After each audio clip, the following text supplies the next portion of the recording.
南的渔光岛最近是有雌勇的民众去互流浪狗咬着伤。这个受伤的民众是讲，伊迄当阵只不过是伫咧沙坡游筋，说是雄雄去互狗仔攻击，而且这款案件佫毋纳一层。动保署即阵是加强掠狗仔，嘛提醒咱的民众莫去甲因饲，莫去甲因人。动保处人员透早去台南渔光岛设陷阱，要掠龙洞狗仔。渔光岛的那天白云，声袂少人去遐出影。这几年佫变做台南正常的观光景点。不过最近算风声有去遐出影的人，互龙洞狗仔攻击意外。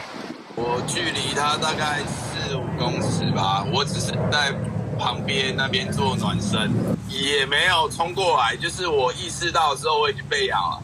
就打破伤风啊，就很正常，该怎样就怎样。我们昨天发在群组之后，才发现原来其实有其他女冲浪客也被咬这样。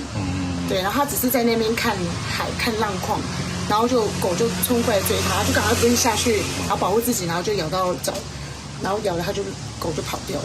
民众只是咧海沙坡活动，龙洞狗仔就去加加。当地里长也发现，渔光岛的龙洞狗仔毋但一阵尔，北中南的海沙坡拢有。这些流浪犬有攻击性，像现在很多学校这些小朋友都有办那个户外教学，都来森林里面来走走，介绍这些树种的问题。可是如果这些流浪犬如果临时性会咬人的话，是不是更危险？这样？那目前我们会派员来加强当地的流浪犬管制，必要的时候会带麻醉枪去进行捕捉，来确保游客的安全。